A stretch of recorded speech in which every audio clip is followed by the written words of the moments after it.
You can probably hear me just fine, but I want the broadcast to hear me. I was pulled in and thought, wonder what they're doing all in here, and you're sitting here quietly. Like just waiting, quietly. So, waiting in anticipation. It's been a good study. Thank you so much. Just love the focus on Jesus and the insight into how thoughtful this plan of salvation is. So I'll open with prayer, and then we're going to focus on the fall feast and see what we can gain from this. Father in heaven, thank you for undying love and a grand plan to bring us back into an uninterrupted relationship with you. And praise you that you've been so committed to that throughout all of earth history and in various ways and cultures and times. I pray you'd help us grasp it a little bit more as we think of these fall feasts and this event that we value so much as Adventists, the return of Jesus. Help us to have a little bit more of that hope in our hearts in this study. In Jesus' name, amen.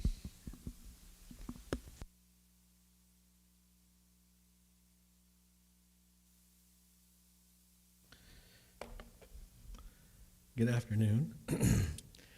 Thank you all for coming. So,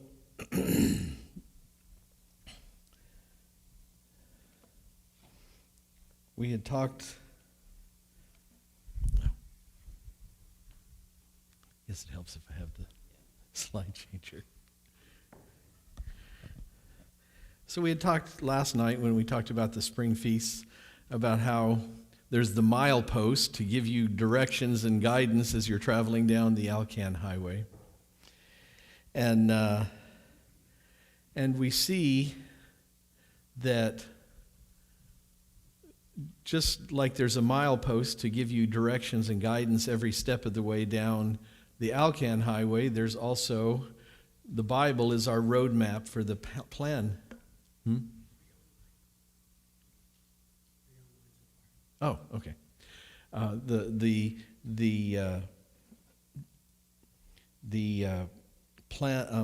Bible is a roadmap for the plan of salvation, and specifically, the sanctuary service is this roadmap, and it's prophetic of the plan of salvation. And last night we talked about the spring feasts, which are predominantly related to the first Advent, and tonight we're going to talk about the fall feasts, which are predominantly related to the second Advent. So that means that some of these events that we're going to talk about are events that have not yet happened. I think I've got the wrong shape ear. All right. So let me begin with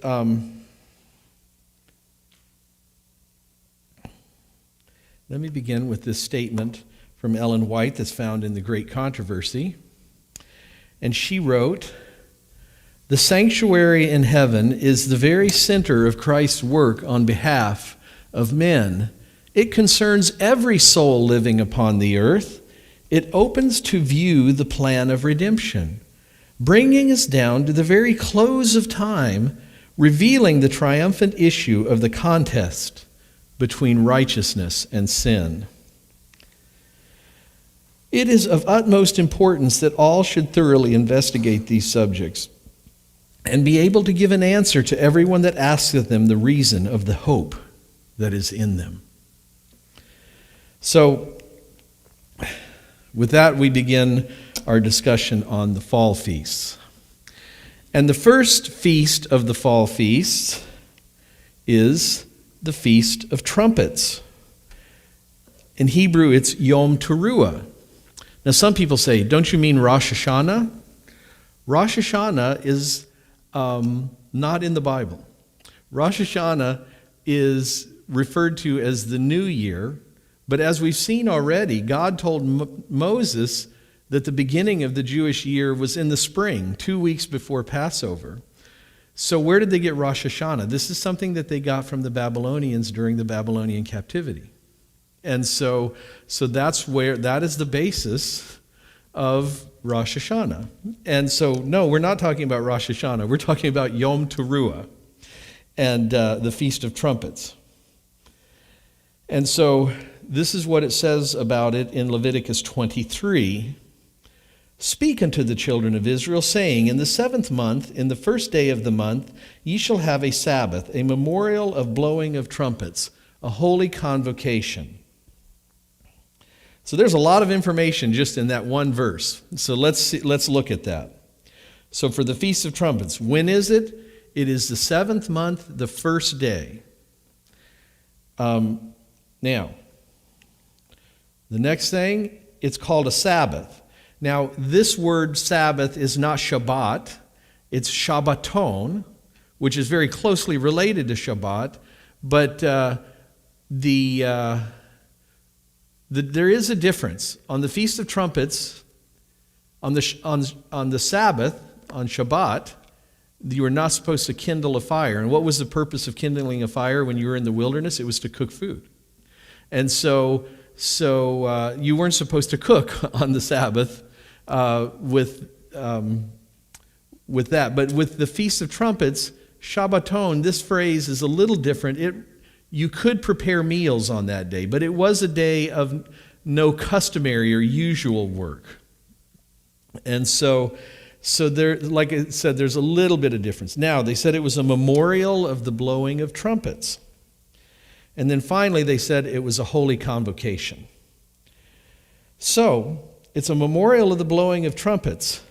So what is it a memorial of? What are you supposed to remember on the Feast of Trumpets? Well, you're not actually told in the Bible what it is you are to remember, but there may be some clues from where it appears in the Bible.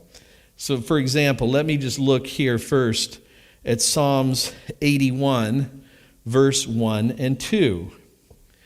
And it says, "Sing aloud unto God our strength. Make a joyful noise unto the God of Jacob. Take a psalm, bring hither the timbrel, the pleasant harp with the psaltery." And then what does he say here in verse 3? "Blow the trumpet in the new moon, in the time appointed, on our solemn feast day."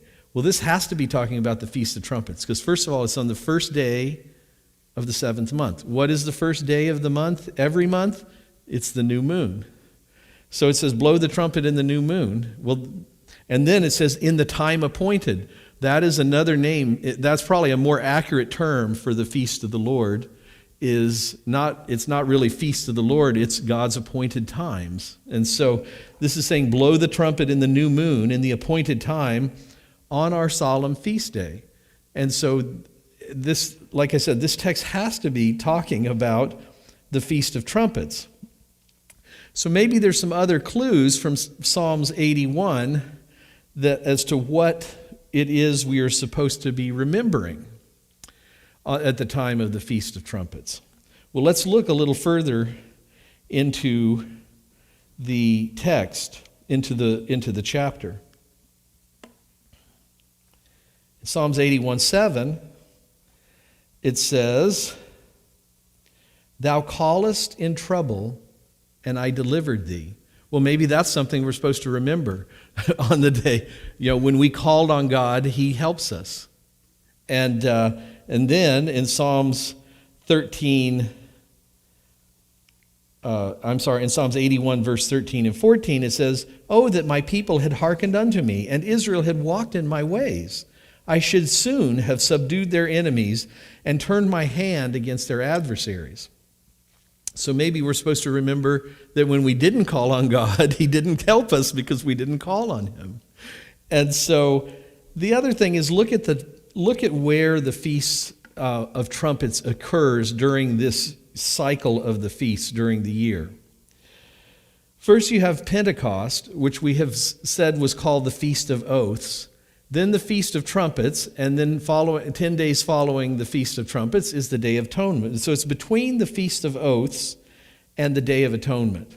So, we made the oath with God, renewed our covenant with God, And then now we're coming down to this day of judgment, the Day of Atonement. And the Feast of Trumpets falls in between there.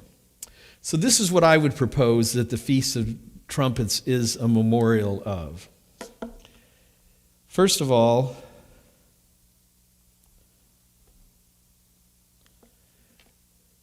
we remember that God made a covenant with us. Then we remember that we have repeatedly broken our covenant with God. Then we recognize that we are unworthy as the Day of Atonement approaches. But then we need to remember that the Day of Atonement is not about condemnation. It's about redemption and reconciliation with God. And that's exactly what Jesus was talking to Nicodemus about when Nicodemus came to meet him in the night. Look what he said in John 3:17. For God sent not his Son into the world to condemn the world, but that the world through him might be saved. And then he goes on to say, he that believeth on him is not condemned, but he that believeth not is condemned already, because he hath not believed in the name of the only begotten Son of God. We already die. We already are suffering the consequences of sin. The way that we don't suffer those consequences is believing in his Son. Jesus didn't come to condemn us. We were already condemned. He came to save us. And he came to reconcile with us. And so that is what we need. I think one of the things that we need to remember at the time of the Feast of Trumpets. Now, there's probably one more thing that I think we should remember here is that God remembers us. God has not forgotten us. And that's probably one more of the memorial aspects of the Feast of Trumpets.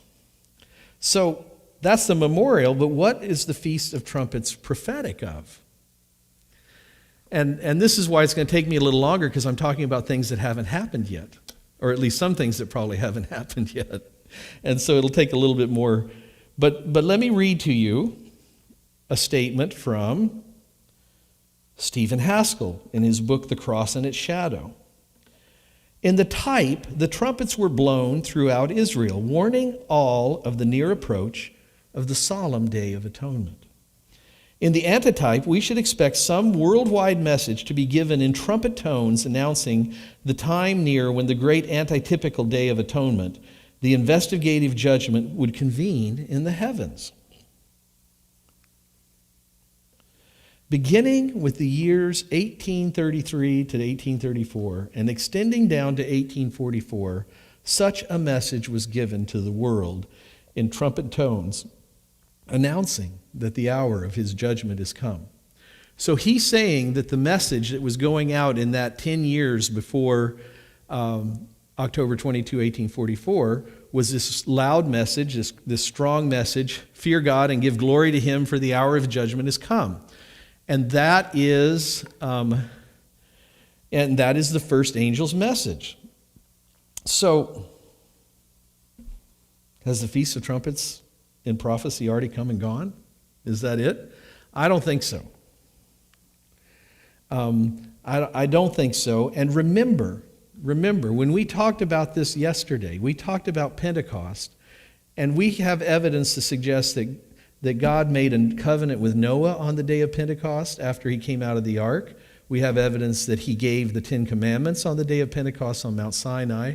And then there was the day of Pentecost when the Holy Spirit was poured out upon his followers in the upper room. And so is it possible that some of these feasts have recurring fulfillments? And I think the answer is yes. And I think that the biggest fulfillment of the Feast of Trumpets still is yet to come. And I'll show you what we mean by that. First of all, we have to remember that the cleansing of the sanctuary began on October 22, 1844, and it was on the Day of Atonement, and it was the culmination of the first angel's message. And the first angel's message, just for review, saying with a loud voice, "Fear God and give glory to him, for the hour of his judgment is come. And worship him that made heaven and earth and the sea and the fountains of waters." That's Revelation 14:7. But you have to realize this was only the beginning. The cleansing of the sanctuary did not end on that day. And that's something that's still going on. And so it still has to come to the end, and we still have the second and third angel's messages. And we have reached the time where the third angel message has begun, but still, not all of this cleansing of the sanctuary has ended. So let's look at the third angel's message real quick here. And this is in Revelation 14, beginning in verse 9. "And the third angel followed them, saying with a loud voice, okay, if any man worship the beast and his image, and receive his mark in his forehead or in his hand, the same shall drink of the wine of the wrath of God, which is poured out without mixture into the cup of his indignation. And he shall be tormented with fire and brimstone in the presence of the holy angels and in the presence of the Lamb. And the smoke of their torment ascendeth up forever and ever, and they have no rest day or night, who worship the beast and his image, and whosoever receiveth the mark of his name." So this is the thing about the third angel's message. The third angel's message has not yet been presented in its full force. And don't take my word for it. Let me just read to you what Ellen White says about this. She wrote in Evangelism, page 234, "No one has yet received the mark of the beast. The testing time has not yet come. There are true Christians in every church, not excepting the Roman Catholic communion. None are condemned until they have had the light and have seen the obligation of the fourth commandment. But when the decree shall go forth enforcing the counterfeit Sabbath, and the loud cry of the third angel shall warn men against the worship of the beast and his image, the line will be clearly drawn between the false and the true. Then those who continue in transgression will receive the mark of the beast." So this is very clear. We don't have a decree going forth enforcing a counterfeit Sabbath yet. So clearly, from what she's saying, the loud cry of the third angel's message has not happened yet. So when does this loud cry of the third angel's message occur? Well, she answers this again in the Review and Herald article back in 1862. And she said, "As the members of the body of Christ approach the period of their last conflict, the time of Jacob's trouble, they will grow up into Christ and will partake largely of his Spirit. As the third angel's message swells to a loud cry, and as great power and glory attends the closing work, the faithful people of God will partake of that glory. It is the latter rain which it revives and strengthens them to pass through the time of trouble. Their faces will shine with the glory of the light which attends the third angel. So, the latter rain is when the third angel's message gets its full force. So let me ask you a question. If the former rain was associated with a feast day, why wouldn't the latter rain be associated with a feast day? And the former rain came related to Christ's first advent. So if the latter rain is coming related to Christ's second advent, shouldn't it be somehow associated with one of the feast days in the fall? Well, let's look at the feast days in the fall, and let's just try to figure out which one would we be talking about. So the first feast day is the Feast of Trumpets.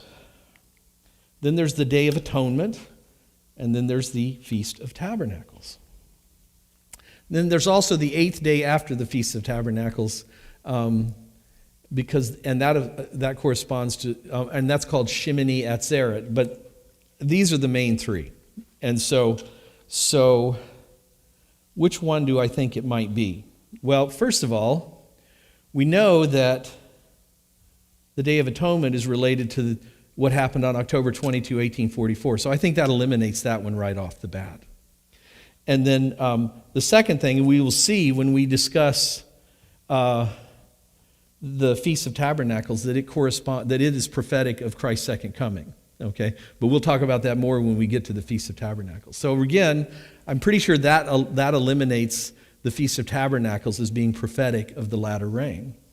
So I do think that the Feast of Trumpets does qualify here for the feast that would correspond to the latter rain. Okay, and remember, Stephen Haskell associated it with the first angel's message. And the first angel's message is, fear God and give glory to him, for the hour of his judgment has come. Well, in a nutshell, what's the third angel's message? Fear God and give glory to him, because his judgment's about over, and there's not going to be much time left for you to make that decision. And if you haven't made that decision by the time the judgment ends, there won't be another chance. And so it kind of makes sense that if the first angel's warning was associated with the Feast of Trumpets, and I agree with Stephen Haskell, I think it was, it kind of makes sense that the third angel's message, when it receives its full force, would also be related to that. Now, let me show you some other things about this. This is a man named Dr. Nehemiah Gordon. He's got his doctorate in biblical studies. Very interesting man. He was born into an Orthodox Jewish family in Chicago. And I think you probably have to go back 14 or 15 generations of rabbis in his family. And he started learning Hebrew when he was 4 years old. But then when he grew up, he became a Karaite Jew. This would be like a Roman Catholic priest becoming a Seventh-day Adventist. That would probably be comparable to what we're talking about here. He rejected all this. He rejected all this tradition that was in the Talmud, and he became a Karaite Jew. And Karaite Jews are like sola scriptura Jews. They only follow what the Old Testament says. That is their rule of faith. They do not place any of their beliefs, they do not base any of their beliefs on the Talmud or the Mishnah. Look what he says about, he's writing about Yom Teruah, the Feast of Trumpets. He says, nevertheless, the name Yom Teruah provides a clue as to its purpose. Teruah literally means to make a loud noise. This word can describe the noise made by a trumpet, but it also describes the noise made by a large gathering of people shouting in unison. While the Torah does not explicitly tell us the purpose of Yom Teruah, its name may indicate that it is intended as a day of public prayer. The verb form of teruah often refers to a noise made by a gathering of the faithful calling out to the Almighty in unison. Teruah is the noun, the verb is ruah. And here are the verses that he's talking about. Clap your hands, all ye people, ruah unto God with the voice of triumph. Make a joyful ruah unto God, all ye lands. Sing aloud unto God our strength. Make a joyful ruah unto the God of Jacob. And that's Psalms 88. We read that already and saw how it was linked to the Feast of Trumpets in verse 3. Make a joyful ruah unto the Lord, all ye lands. Well, let me ask you a question. Ellen White spoke of the loud cry of the third angel's message. What is a loud cry? It's a shout. I believe that unintentionally she was linking the latter rain. I think unknowingly she was linking the latter rain with the Feast of Trumpets, the Day of Shouting. Yom Teruah could be Feast of Trumpets or the Day of Trumpets, because Yom is day. It could also be the Day of Shouting. So isn't that what the loud cry of the third angel's message would be, a shout? So again, I think that this Day of Shouting is the day that the latter rain falls. And it's the warning for everybody to get ready because the judgment is almost over with. And this is the thing. Who is judged on the Day of Atonement that's going on right now? Only the people that are going to be saved. So you want to be part of that judgment, because if you're not part of that judgment, you're not going to be saved. And so you want God to judge you, because really the Day of Atonement is not about judgment. It's not about retribution. Yes? That ruah is the word used there. Now, did it happen on that day? I don't think so, but I don't know. But that word, but you're absolutely right. That word is ruah. If you go to Strong's Concordance and look up the words when they shouted at Jericho, that is the word ruah. Yes. And so now, there's something you need to know about the day of the Feast of Trumpets. There are a lot of Christian churches that believe in the secret rapture, that believe that it will occur on the Feast of Trumpets. Now, why do they say that? Well, look at Thessalonians 5, verse 2. It says, "For yourselves know perfectly that the day of the Lord so cometh as a thief in the night." So they're saying this is prophetic of the secret rapture. So why are they linking that to the Feast of Trumpets? The Feast of Trumpets occurs on the first day of the 7th month. How do you determine when the first day of the 7th month occurs? You have to see the new moon. Well, you may not see that new moon until 15 minutes before the sun goes down, and now you know that's the day. Okay, so that's why they're saying, look, you don't know until it happens almost, and so that's why they're saying that the Feast of Trumpets is when the secret rapture will occur. The only problem with that is look at what Peter says. He says the same thing that Paul says here, but he says a little bit more. He says, "But the day of the Lord will come as a thief in the night, in which the heavens shall pass away with a great noise, and the elements will melt with a fervent heat, and the earth also and the works that are in shall be burned up." Doesn't sound like much of a secret. And it doesn't sound like there's going to be much left after the day of the Lord, because all of the earth is going to be destroyed, according to Peter. And then the other thing is, when you're talking about this rapture and you're talking about these people just suddenly disappearing, you're saying that that day is a day that it comes as a thief in the night for both the righteous and the unrighteous. And that's not what the Bible says about that. 1 Thessalonians 5:4, going back to what Paul was talking about this with the thief in the night, "But ye, brethren, are not in darkness, that day should overtake you as a thief." It only comes as a thief in the night to the people who don't believe, not to the ones who do. And so that is the problem here. So do I believe that? So what do I believe about the Feast of Trumpets? I believe the Feast of Trumpets is prophetic of the latter rain, and that's when we make our loud shout, when we make our loud cry of the third angel's message, telling the people to get ready because the judgment's almost over. So now we come to the Day of Atonement. So the Day of Atonement is a very interesting day. And this is the day that probably Adventists has spent the most time looking at because of our 1844 message. But let me just show you some things here. This is Leviticus 23:32, speaking of the Day of Atonement.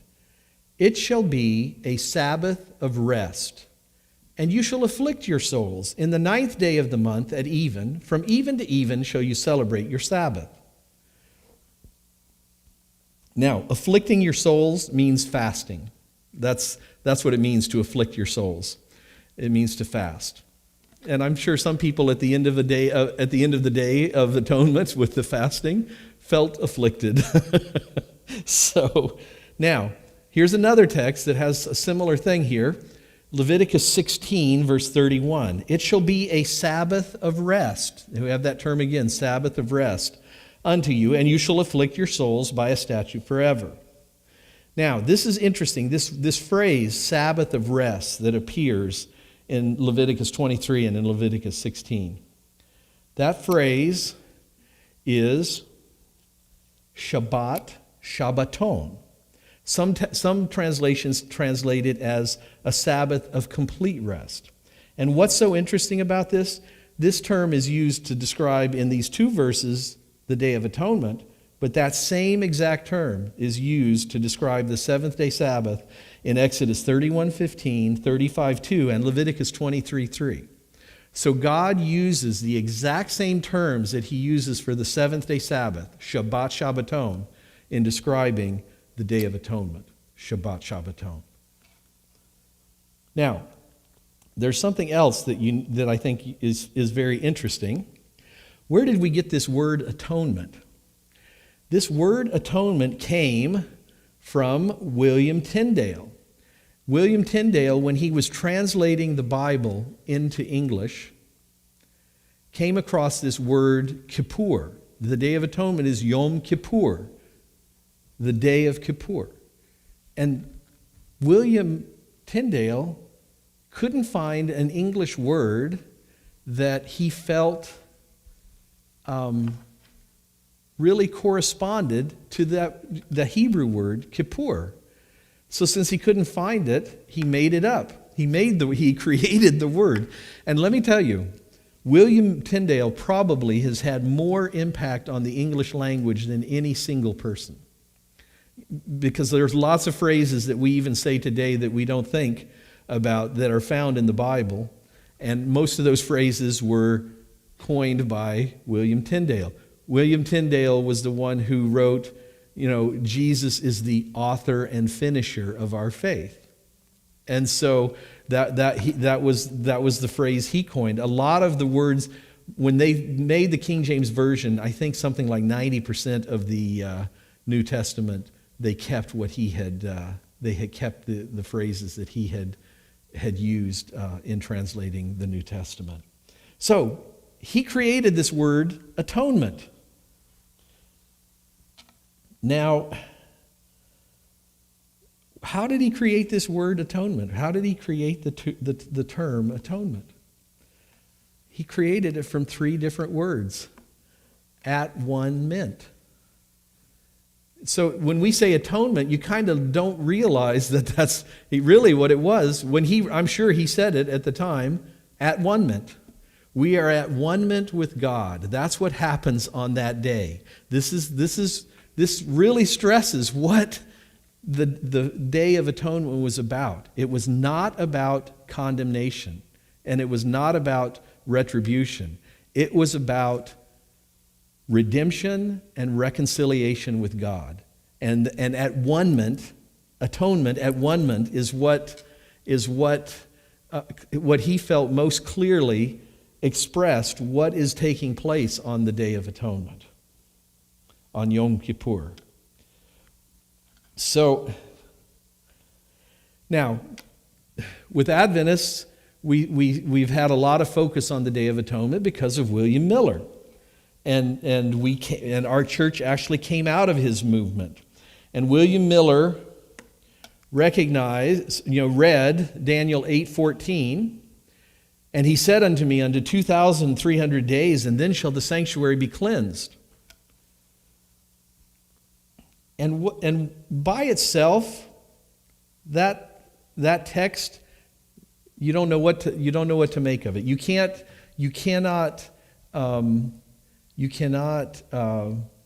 determine its meaning just based on that text alone.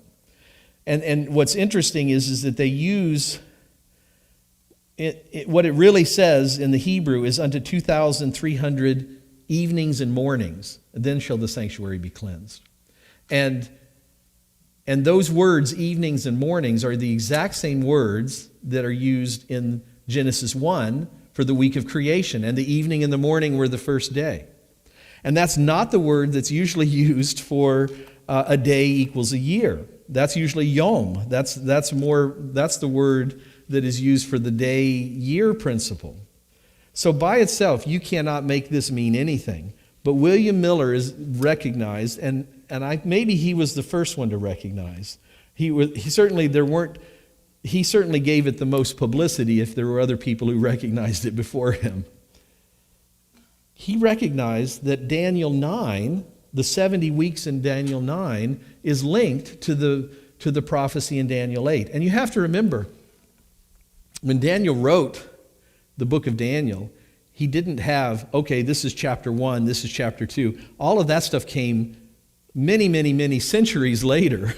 And so, when you look in Daniel 9, what does it say? It says, "At the beginning of thy supplications, the commandment came forth. I came to show thee, for thou art greatly beloved. Therefore understand the matter and consider the vision." Well, this is the angel Gabriel talking to Daniel. Well, what vision is Gabriel talking about? There's no vision in the first 20 verses of Daniel 9. The first 20 verses of Daniel 9 are a prayer. I believe when you read Daniel 8, it's at the end of Daniel 8, Gabriel was explaining the vision to Daniel, and then Daniel fainted. And why do I think Daniel fainted? I think Daniel fainted because Gabriel said that this is for many days. I think he began to think, he knew of Jeremiah's prophecy that in 70 years the Jews would get to return from Babylon to the land of Israel. And I think when Gabriel said to him, this is going to be for many days, and he was talking about a 2,300-day prophecy, and I think he thought the sanctuary being cleansed, and I think he was thinking they weren't going to be able to build the sanctuary for 2,300 years. And that's why he fainted and he became sick, because he was distraught at what he was hearing. And so Gabriel never got to finish explaining the vision of Daniel 8 to Daniel at that time. And now it's about 16 years later, and Daniel's praying, saying, please, and his prayer is a prayer of, we haven't done what you've told us to do. He's trying, please have mercy on us, and all this sort of stuff. And then Gabriel comes and says, I'm here to explain the vision. The only vision that hasn't been fully explained is Daniel 8. And so then he goes on to say, 70 weeks are determined upon thy people and upon thy holy city to finish the transgression, to make an end of sins, to make a reconciliation for iniquity, and to bring in everlasting righteousness, and to seal up the vision and the prophecy, and to anoint the most holy. Know therefore and understand that from the going forth of the commandment to restore and to rebuild and to build Jerusalem unto the Messiah the Prince shall be 7 weeks and 62 weeks. The street shall be built again, and the wall even in troublous times. So, William Miller did not originate this idea of the 70-week prophecy being 70 weeks of years. So, that was long before. There was a Jewish rabbi 1,000 years before William Miller who said this. Okay, and then a famous Jewish rabbi, Rashi, said, no, this is 70 weeks is 490 years. So he even recognized this. And so what William Miller's great contribution to this is that he recognized that the 70 weeks of, Gabriel was explaining to Daniel, the 70 weeks prophecy, while he was trying to explain to him the meaning of the prophecy of Daniel 8. And the only time prophecy in Daniel 8 is the 2,300 days. So if the 70 weeks is part of the 2,300 days, and if the 70 weeks is 490 years, then the 2,300 days is 2,300 years. And so this is what William Miller recognized. And when he recognized that, he believed that the cleansing of the sanctuary meant Jesus was coming again. That's what he believed that the cleansing of the sanctuary referred to. Well, that's where he was wrong. He was wrong about what was going to happen. He was not wrong that something was going to happen. He was wrong about what was going to happen. And obviously, we're all here today, so Jesus didn't come in October 22, 1844. And one of the people who was severely disappointed by this was Hiram Edson. And Hiram Edson, on his farm up in New York, after Jesus didn't come, he gathered with some of his friends in his barn and they prayed all night long. And they were basically praying, God, we were sure about the dates here. And we were sure about the dates. Where are we wrong? What did we get wrong about this? Now, the next morning, he went with a friend of his, and they were going to visit some other believers who were also severely disappointed.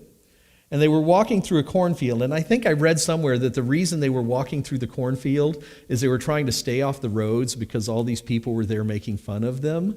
And so by walking through the cornfield, they avoided all these scoffers. And while he's walking through the cornfield, he stops, and he looks up into heaven, and his friend turns around like, where are you doing? How come you're not coming along? Where are you? And he's looking up, and he kind of had like this vision that the cleansing of the sanctuary wasn't referring about Jesus coming back to earth. It was referring to Jesus entering the most holy place of the heavenly sanctuary for his final act as our high priest before he returns to earth as our king. Well, you would think something like this that would be so foundational would never be subject to question, but that would not be the case. There was a man named A.F. Ballinger, and in about 1905 or 1906, he said, hey, the book of Hebrews shows Jesus in the most holy place at that time, so nothing happened on October 22, 1844. Well, he was defrocked and kicked out of the church with this, but there were other things too. He was also a very strong proponent of something called the Holy Flesh movement. He was like the leader of this Holy Flesh movement. And if the Adventist church had adopted the Holy Flesh movement, we would be more like a Pentecostal church today. And so there was more than just his criticism of our 1844 message that got him booted from the church. And then there was Desmond Ford. When I was a sophomore at La Sierra, Desmond Ford came and gave the week of prayer at La Sierra, and I think about 2 years later was when he was defrocked and fired. And what did he say? He said, "It is quite impossible to prove from Daniel, Hebrews, and Revelation or elsewhere that a judgment upon believers began as a result of a change of heavenly ministry in 1844. And so he also rejected that this significant event happened in 1844 in the heavenly sanctuary. And if they thought that firing him was going to end this discussion, then they would be severely disappointed. In Spectrum magazine in 2015, a man named Andre Rice, who now has his doctorate in theology that he received at Avondale University in Australia, wrote, "Many pastors I know continue to harbor serious doubts about the doctrine. They stopped preaching 1844 a long time ago." Well, what is the real issue for these critics of the 2300-day prophecy? Well, the real issue for them is that there are texts in the books of Hebrews that place Jesus in the most holy place in the heavenly sanctuary before 1844. For example, Hebrews 6, 19 and 20. "We have this as a sure and steadfast anchor of the soul, a hope that enters into the inner place behind the curtain, where Jesus has gone as a forerunner on our behalf, having become a high priest forever after the order of Melchizedek." Now, also, there's Hebrews 9, 11, and 12. "But when Christ appeared as the high priest of the good things that have come, then through the greater and more perfect tent, not made with hands, that is, not of this creation, He entered once and for all into the holy places, not by means of the blood of goats and calves, but by the means of his own blood, thus securing an eternal redemption. So, we can't argue. I mean, clearly, these texts put Jesus in the most holy place at the time when the book of Hebrews was written. So, were we wrong about October 22, 1844? In order to answer that question, you need to look at the Day of Atonement. Look what happened on the Day of Atonement. First of all, and it's laid out in Leviticus 16. First of all, the priest sacrificed a bullock, and the bullock's sacrifice was for him and his family. And then, when he sacrificed the bullock, they had this pan, and they collected the blood in this pan, and somebody would keep stirring the blood until the priest needed the blood, okay? So try to keep it from coagulating. So, then, after he had sacrificed the bullock and they had collected the blood, then the next thing he did is he went into the most holy place of the sanctuary with this pan of burning hot coals taken from the altar. And then he sprinkled incense on top of those burning coals to fill the most holy place with smoke. Why did God say to do this? So that he wouldn't die. So a pretty important thing here. He says, do this so that you don't die. That's what it says in Leviticus, I think in 16 verse 13. Okay? So then after he's done this, he goes back out, and he gets the blood of the...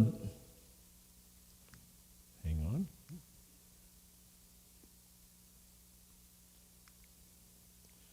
Then he goes back out, he gets the blood of the bull, he puts the blood on his finger, he sprinkles a drop on the east side of the Ark of the Covenant, and then 7 times in front of the Ark of the Covenant. Then he takes that blood out, and they also had some goats, 2 goats, and they had cast lots on these goats. One of them became the goat of sacrifice, the other became the scapegoat. So the goat that becomes the goat of sacrifice gets sacrificed. And again, like with the bull, they collect his blood in a pan as they're sacrificing him. And then the high priest goes into the most holy place now a 3rd time. And he does the same thing with the goat's blood that he did with the bull's blood. He sprinkles some on the east side of the altar and then 7 times in front of the Ark of the Covenant, and then 7 times in front of the Ark of the Covenant. Now, so then he goes back out. Now, a question that's obvious to me that I do not see answered in Leviticus 16 or in anywhere else. What about the pan that has the burning hot coals? Does he go back in and get that after that 3rd visit? Did he take it out previously? It does not say anywhere what happened. I have a hard time imagining that he's carrying a pan of burning hot coals and a pan of blood as he's leaving out. So I'm having a hard time believing that he did that. So did he go back in a 4th time? I don't know. But the bottom line is that the high priest went into the most holy place at least 3 times on the Day of Atonement. And this means that Jesus could have been in the most holy place in the book of Hebrews, but was still something significant happened on the Day of Atonement in October 22, 1844. Because the Day of Atonement is prophetic of the plan of salvation. So if the high priest went in 3 different times, then Jesus would have had different functions on the Day of Atonement, just as the high priest did when the Day of Atonement was being observed. So what we're saying happened on October 22, 1844, is that Jesus began engaging in the ministry that is related to the sprinkling of the goat's blood, that 3rd visit into the most holy place of the heavenly sanctuary. So I believe that these guys looked at this and said, oh, well, it didn't happen. And they should have looked at this and said, well, what did the Day of Atonement do? What did they do on the Day of Atonement? Because if they did that, you can easily make this all come together, and you can easily make this all in agreement by looking at what happened on the Day of Atonement. Something, Jesus was in the most holy place in the book of Hebrews, that's fine. He was in the most holy place on October 22 doing something entirely different because the high priest went in 3 different times on the Day of Atonement. So finally, or the next feast that we come to is the Feast of Tabernacles. The Feast of Tabernacles, we find that in Leviticus 23, beginning in verse 33. And Jehovah said unto Moses, saying, Speak unto the children of Israel, saying, On the 15th day of this 7th month is the Feast of Tabernacles, for 7 days unto Jehovah. Now, the Feast of Tabernacles, it goes on to say that the Feast of Tabernacles was a memorial, and it was a memorial of their time in the wilderness. And so there were several things during the time of Herod's temple that they did to memorialize this time in the wilderness. For example, during the Feast of Tabernacles, they had this ceremony where they lit up the temple at night, and they lit it up so brightly that you could see the temple from miles away before you even got into Jerusalem. Well, what was that a memorial of? When they lit up the temple like that, what was that a memorial of? That was a memorial of the pillar of fire that hung over the tabernacle in the wilderness. And look what Jesus did when they were at the Feast of Tabernacles. Then spake Jesus again unto them, saying, I am the light of the world. He that followeth me shall not walk in darkness, but shall have the light of life. So Jesus took this tradition that they had developed, and God told them that they were supposed to remember their time in the wilderness, and this is one of the things they did. So he took that and showed how did this apply to him? How did this apply to the plan of salvation? How did this apply to him? He is the light of the world. And then another thing that they did on the Feast of Tabernacles is that the priest would go down to the pool of Siloam. And when he went down to the pool of Siloam, he scooped up a pitcher of water. And he carried that pitcher of water back up to the temple, and beside the altar they poured it out with some wine. And what did that represent? That represented when Moses struck the rock and the water flowed from the rock in the wilderness. And so what did Jesus do? In John 7, verse 37, he says, In that last day of the great day of the feast, Jesus stood and cried, saying, If any man thirst, let him come to me and drink. He that believeth on me, as the Scripture has said, out of his belly shall flow rivers of living water. So what was the Feast of Tabernacles really about? The Feast of Tabernacles was memorializing their time in the wilderness when they actually had physical, tangible evidence of God dwelling with them. And that's what God said in Exodus 25, verse 8. And let them make me a sanctuary, that I may dwell among them. And then what did Jesus say in John 14, verse 3? And if I go to prepare a place for you, I will come again and receive you unto myself, that where I am, there you may be with me also. So he's saying, we're going to dwell together. We're going to dwell with the Lord. And this is what the Feast of Tabernacles was all about. The Feast of Tabernacles is prophetic of God coming to dwell with us. This is prophetic of the second coming of Christ. And again, you don't have to take my word for it, because Ellen White even says this here. Look what she wrote in Patriarchs and Prophets, page 541. The Feast of Tabernacles was not only commemorative, but typical. It not only pointed back to the wilderness sojourn, but as the Feast of Harvest, it celebrated the ingathering of the fruits of the earth.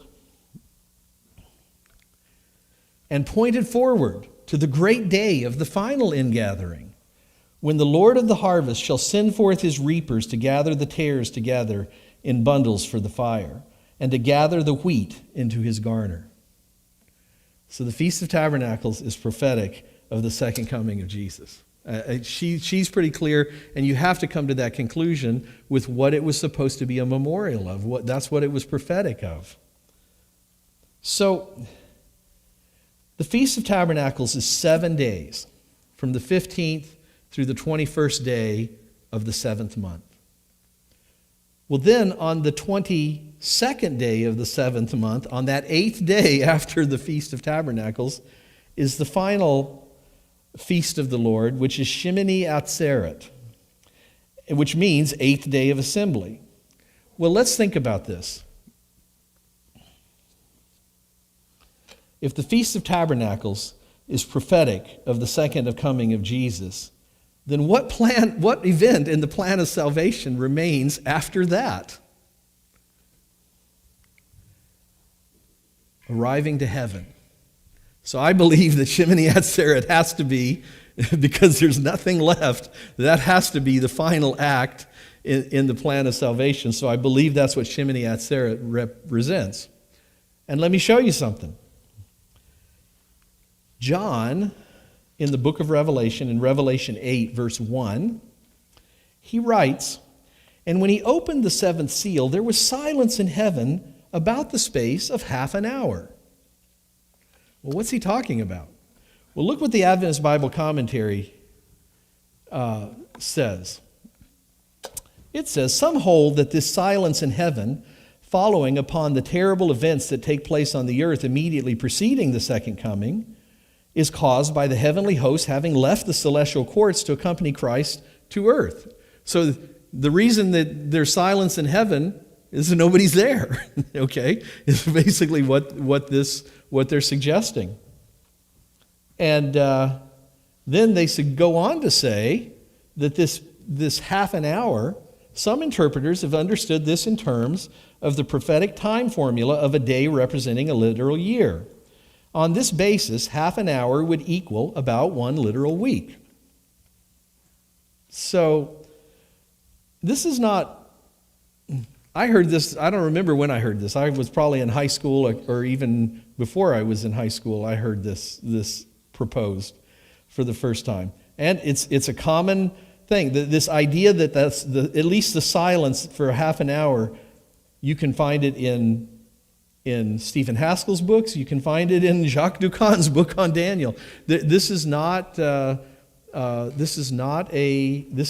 commonly held by a lot of Adventist theologians, and not only today, even 100 years ago when Stephen Haskell was around. And look what Ellen White wrote about her first vision. She said,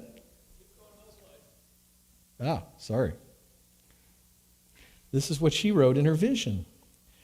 "We all entered the cloud and were 7 days ascending to the sea of glass, when Jesus brought crowns with his own right hand and placed them on our heads." So 7 days ascending to the sea of glass. And what did they say in the commentary? They said a half an hour is about 1 literal week. Well, actually, if you calculate this out, I was a math major. It's actually 7.5 days, okay? Well, let's look at this here. 7.5 days. So, the Feast of Tabernacles is prophetic of the second coming of Jesus. The Feast of Tabernacle lasts 7 days. So, Jesus comes to get us at the time of the Feast of Tabernacles. We spend 7 days traveling to heaven, and actually 7.5 days. And somewhere on that 8th day, Shemini Atzeret, is when we arrive in heaven.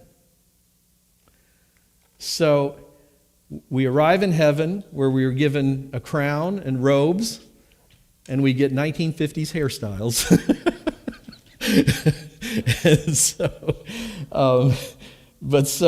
I think that, I think that looking at this stuff, what else can it mean when the Feast of Tabernacles represents the second coming? Because that's the final thing that remains. He came to get us at the beginning. This last day is when we get there. That's when we arrive. So there's something that you should think about here.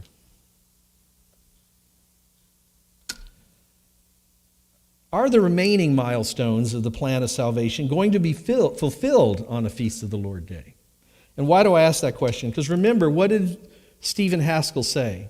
He said the day of the year when each annual offering was celebrated was a direct prophecy of the time when the type would meet its antitype. In other words, the feasts of the Lord were prophetic not only of what was going to happen, but when it was going to happen. And we've seen that before. Jesus was crucified on the day that the Passover lamb was sacrificed. And before you say, oh, well, it's not going to happen, it already has happened twice. On the day of Pentecost, on the 53rd day after Jesus was crucified, God poured out his Holy Spirit upon his followers in the upper room. On October 22, 1844, 1,813 years and 6 months after Jesus was crucified, on the Day of Atonement, as determined by the new moon and the ripening of barley in Israel, Jesus Christ began his final act as our high priest before he returns as our king. And why does that even matter? Well, your adversary, the devil, walks around like a roaring lion seeking whom he may devour. And Jesus himself said, "For there shall arise false Christs and false prophets, and shall show great signs and wonders, insomuch that if it were possible, they shall deceive the very elect." Lucifer is the most advanced created being that God ever made. We are no match for him.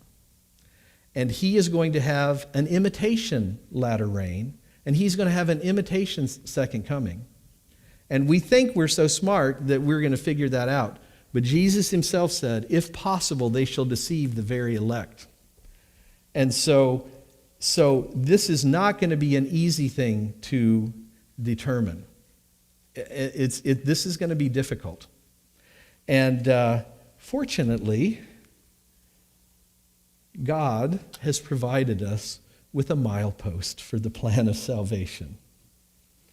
And so I think we need to make the most of that milepost as we are traveling on this road to the kingdom of heaven. Thank you. Shall we bow our heads for prayer? Dear Heavenly Father, thank you again for providing us with all these waymarks in your plan of salvation. And please help us to use these to prepare ourselves for what lies ahead and be ready to meet you when you return on that final day of the Feast of Tabernacles. In thy name we pray, amen. Now, if anybody has any questions, I'll be happy to answer them.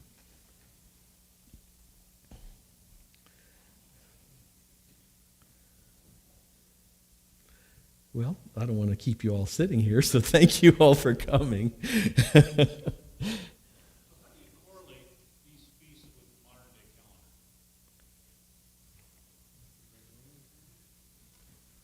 calendar? How do I think they need to be correlated? It needs to be correlated the way God said to do it in the very first place. The new moons and the ripening of barley in Israel. and that's how you would correlate it even to this day. You can't pre-plan it, in other words. So yeah, and why do I think God did that? Because when God did that, you really have to. God has to be very first in your life. Everything else is second, because like I said, you don't even know when the seventh day, the first day of the 7th month, it comes until maybe 15 minutes before it happens. If you're in Israel, okay. And so if you don't know this until a few minutes before it happened, and why did he do that? The only thing I can think is that this meant that our focus should be on serving God, and everything else is secondary. That's what I have to. That's the conclusion. The only conclusion I can draw from why he even did that back in the days, before Jesus was on the earth, when they were observing these feasts.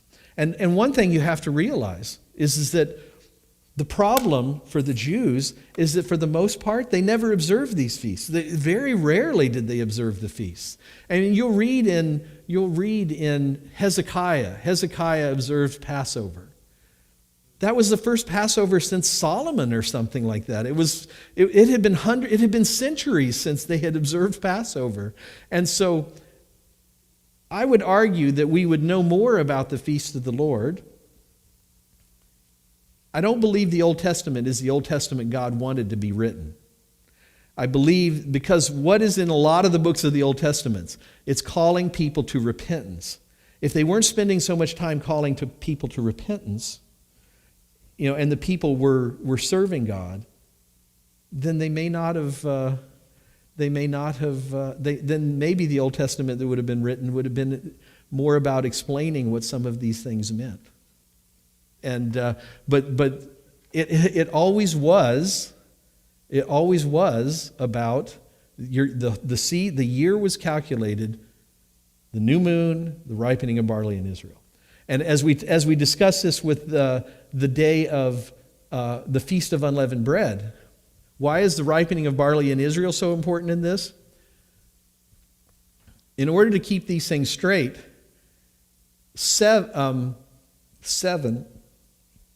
out of every 19 years, you have to have a 13th month. Well, how do you decide which year gets the 13th month? If you're coming down to the end of the 12th month and you're obviously not going to have ripened barley in 2 weeks, you add the 13th month. And that was how they did that.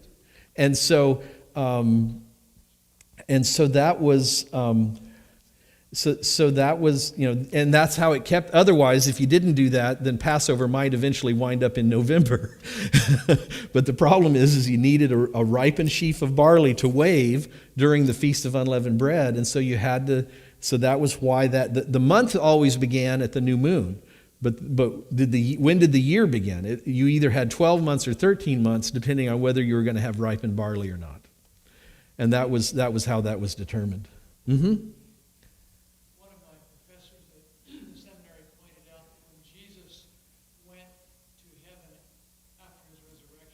Mm-hmm. He did go into the sanctuary, but it was to inaugurate the heavenly sanctuary, Mm-hmm. whereas in 1844 he opened the final phase of this work. Right.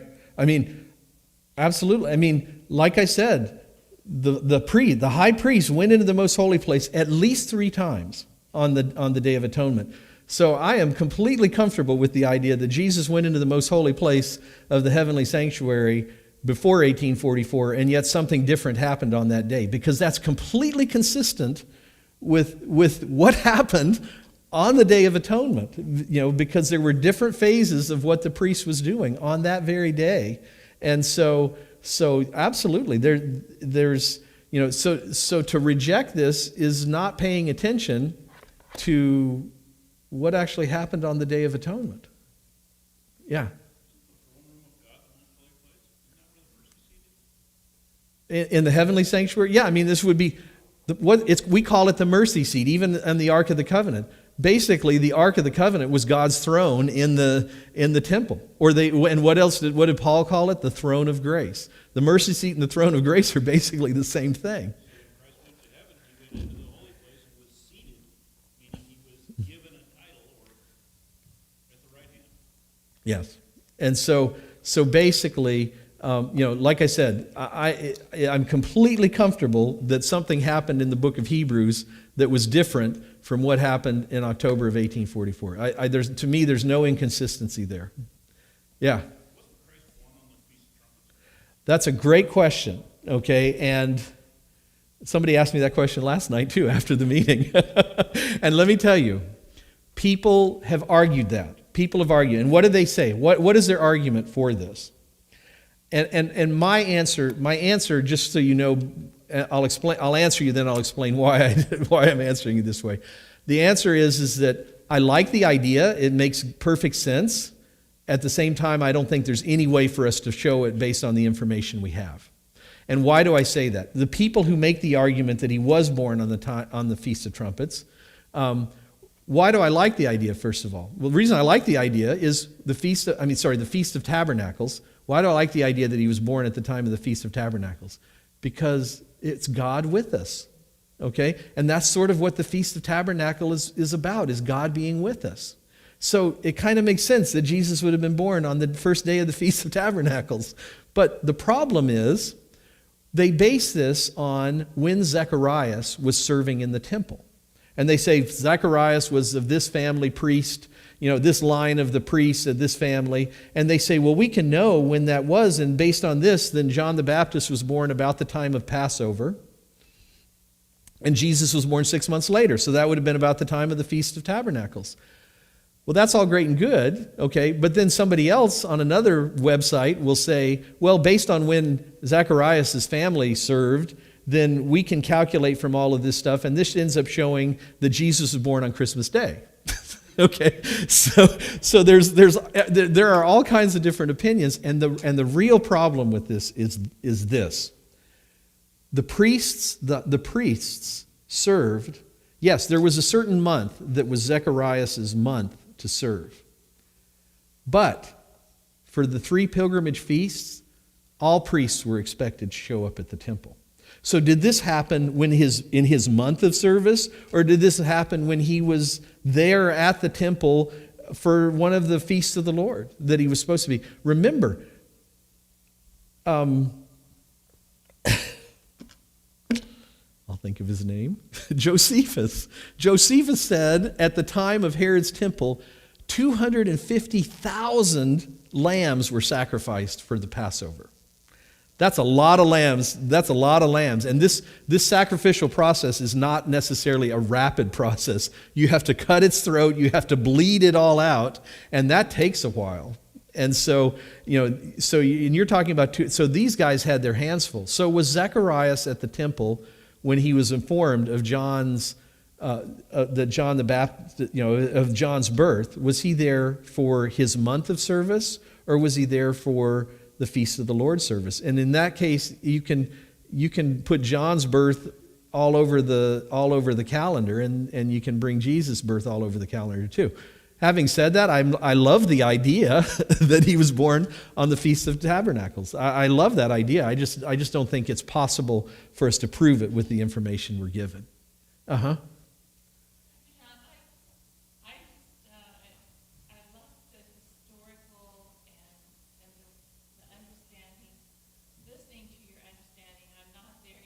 Uh-huh.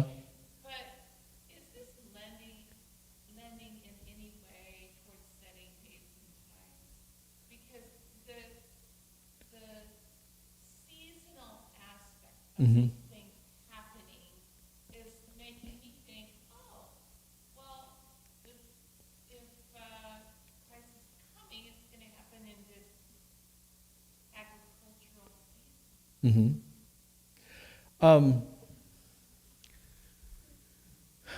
Am I, on the one hand, am I trying to set a date, or would I be trying to set a date or a time here with this?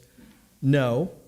Am I comfortable with the idea of saying, well, if Jesus is going to come on the day of the Feast of Tabernacles, he's going to come in the month of September or October? Am I comfortable with that? Yeah.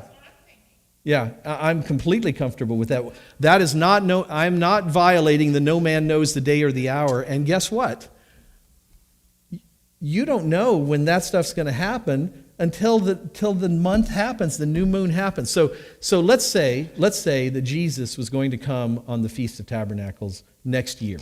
Okay? Can I tell you right now what day that's going to be? No, I cannot tell you what day that's going to be, because this is all determined by the new moon, the ripening of barley in Israel. Okay? And what happens if what you calculate is going to be the first day of the 7th month rolls around and it's a cloudy day and you can't see the new moon? It's not that day. It's the next day. Okay? So the bottom line is that you can't know. You still can't know. It's not like saying on October 22, 1844, Jesus is going to come. It's not like saying that. Okay? And all these dates and time setting that people have. I mean, if we know, I think we're only going to know about 15 days before it happens. And it's probably going to be because God tells us, Wait a minute. We know when the new moon is because there's an app for that. Yeah, but there's an app for that. But this is the problem. This is the whole problem. See, people use this, the biggest critics of the 1844 prophecy in the Adventist church always argue, well, Jesus couldn't possibly have been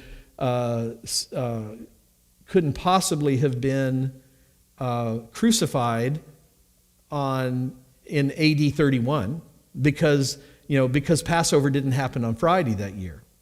And they're basing that on the naval, the U.S. naval. They have this big. The U.S. naval Navy has a site where you can go to, and they calculate when new moons. And you can ask them, when was the new moon in AD 31? That's all still based on calculation. But this was what we're talking about was based on observation. And so first of all, when was the ripening of barley in AD 31? Right now, to this day, we don't have any information. But when you consider the possible months for when barley was available, or when the possible months when our barley would have been ripened, you can kind of figure out when this stuff would have happened if there were 12 months or 13 months. But then you got to also remember, could they see the new moon or could they not see the new moon? Was it a cloudy day and they couldn't see it and then it pushed it back another day? You can even sometimes push it back as much as 2 days. So the bottom line is that it's not, if you're going to just do this based on calculation, then you can say, oh no, it's not possible that Jesus was crucified on AD 31. If you're going to base it on observation and the ripening of barley in Israel, then it is possible. And so that's the problem here is that they're trying to use these new methods when this was not based on anything other than observation. Is the barley ripe? Is it going to be ripe in 2 weeks or not? Okay. Do I see the new moon or do I not see the new moon? This is what it was based on. That's exactly what they refer to when they say, oh, it couldn't possibly have happened that year, but actually it could have, things had to happen, but it could have, it was possible. And so that's why that is, any other questions? Yeah. Yeah, so the I lived in New York for a little while with Orthodox Jews. Uh-huh. One of the holidays is the Yom Kippur, Uh-huh. which is usually either September or October. Right. Mm-hmm. And there's wiggle or playroom because it could be anywhere from beginning of September to middle October. Mm-hmm. So are they using, which method are they using? That's an excellent question. Okay. and in history, there were 3 ways that. They still believe it's the day of atonement. There were 3 ways that have been used in history for calculating the feasts and when they occur. Originally, it was the way God commanded in the Bible. And the way God commanded in the Bible is the way the Sadducees did it. It was the way the Karaite Jews today do it. And that was based on observation only. The ripening of barley in Israel, the new moon. That was how they did it. Then, after they went into Babylonian captivity, they learned about astronomy and astrology from the Babylonians. And so then they learned about starting to calculate. Well, why would you calculate? Well, because you're not in the land of Israel, so you don't know when the ripening of barley in Israel is. You only know when it is in Babylon. And you don't know when you're going to see the new moon in Israel because you're not in Israel, you're in Babylon. And so they started calculating. And so the Pharisees, during the time of Jesus, were advocates of calculating and observing both. They would argue for calculating and observing. So they would try to tie down these dates, so that they were more certain further in advance when they were going to be. Well, then that continued on. That continued on until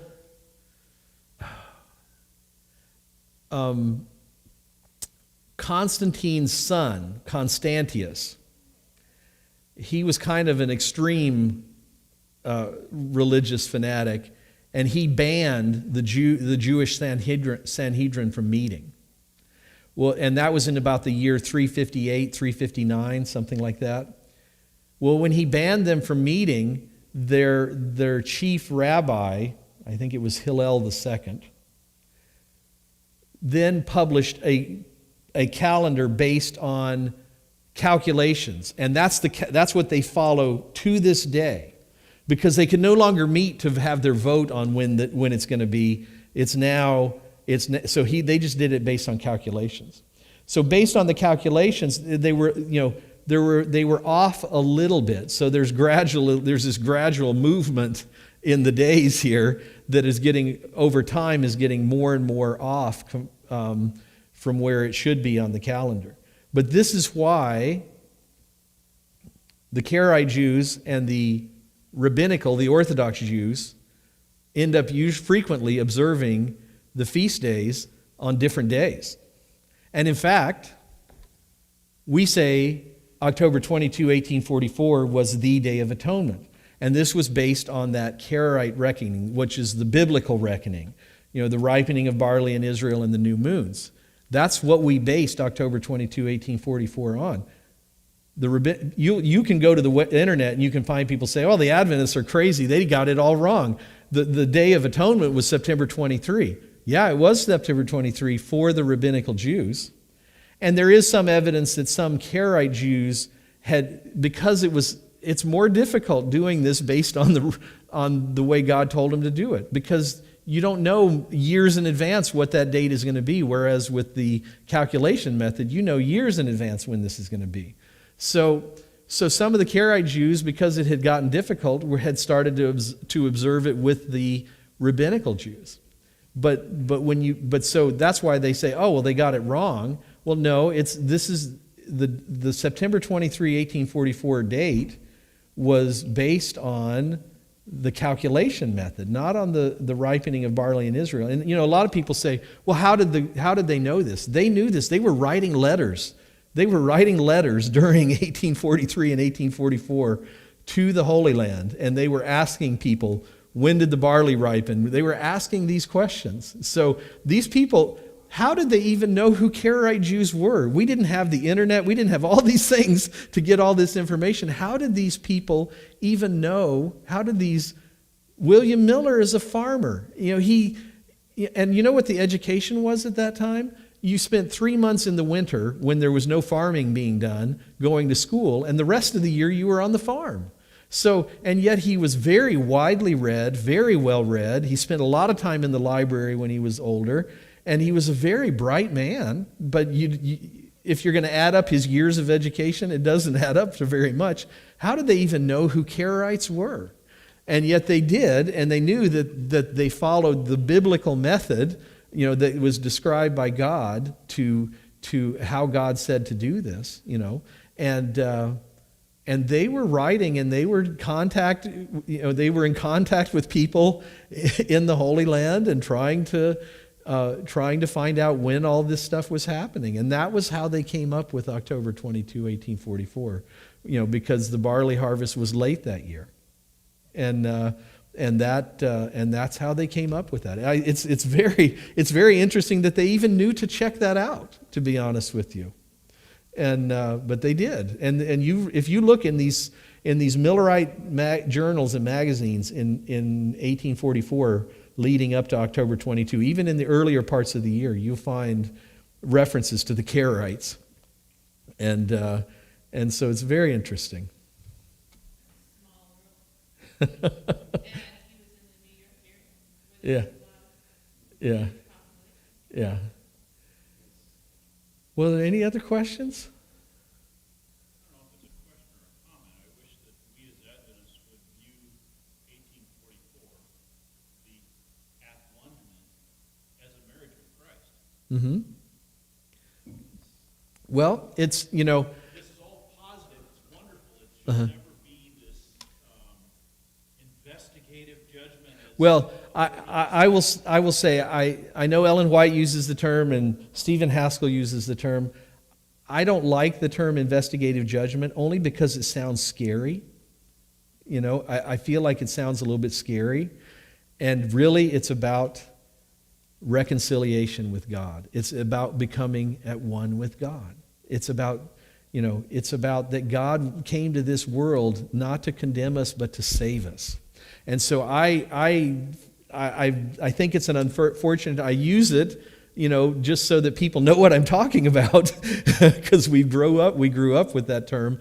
But do I think it's an unfortunate term? I do. I think it sounds too scary, for what's really going on. And that, the Day of Atonement is about reconciling with God. And so yeah, I agree with you that, about that. Well, thank you all for coming. I appreciate it.